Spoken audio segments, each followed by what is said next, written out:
আসসালামু আলাইকুম। আমার পাঠঘরের নতুন একটি ভিডিওতে আপনাদের স্বাগতম। আপনাদের সাথে আছি আমি ওসমান, নন-ক্যাডার 36তম বিসিএস।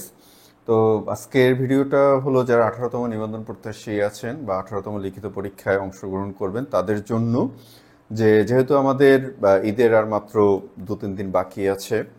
তো স্বাভাবিকভাবেই ঈদ যেহেতু আমাদের প্রধান উৎসবগুলোর একটি অন্যতম প্রধান ধর্মীয় উৎসব, তো স্বাভাবিকভাবেই আমাদের একটু আনন্দ ফুর্তি বা এটা স্বাভাবিকভাবে একটু বেশি থাকবেই।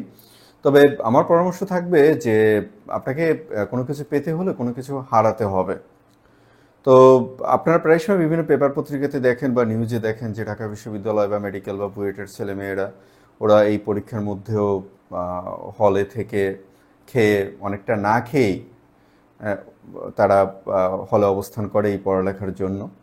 তো এর একটা ফল তারা পান যে দেখা যায় যে তারা এই ত্যাগের বিনিময়ে দুই একটা ঈদ বা কয়েকটা ঈদ বা পুজো বা পার্বণ, এই ত্যাগের বিনিময়ে তারা পরবর্তীতে খুব ভালো একটা খবর নিয়ে বাড়িতে আসেন। আর যখন বাড়িতে তখন যারা আসেন তখন চারিদিকে একটা রোল পড়ে যায়, কারণ তারা তখন হয়তো বা কোনো ক্যাডার বা খুব বড় কোনো চাকরি তারা পেয়ে গিয়েছেন। তো আমিও আপনাদেরকে অনুরোধ করব যে যারা 18তম লিখিত পরীক্ষার্থী আছেন, আপনাদের আর খুব সম্ভবত 28 দিন বা 27 দিন খুব সম্ভবত সামনের মাসের 12 এবং 13 তারিখে যেহেতু পরীক্ষা অনুষ্ঠিত হবে, প্রত্যেকটা দিন আপনাদের জন্য মূল্যবান।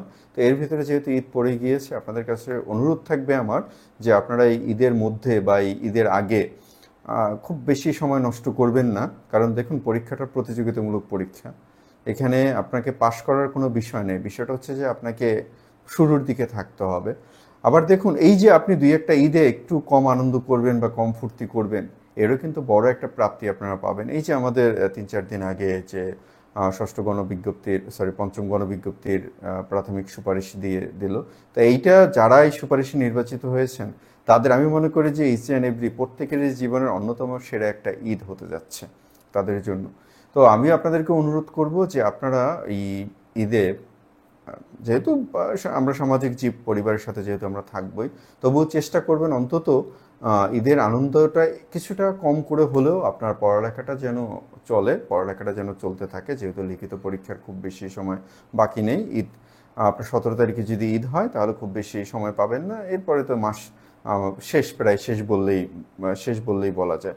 তো এটাই আপনাদের কাছে অনুরোধ থাকবে যে ঈদ করবেন, পরিবারের সাথে অবশ্যই করবেন, তবে একটু পড়ালেখাটা যেন মিস না হয়, পড়ালেখাটা কন্টিনিউয়াস চালিয়ে যাবেন।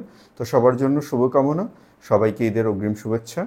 ঈদ মোবারক, সবাই ভালো থাকবেন।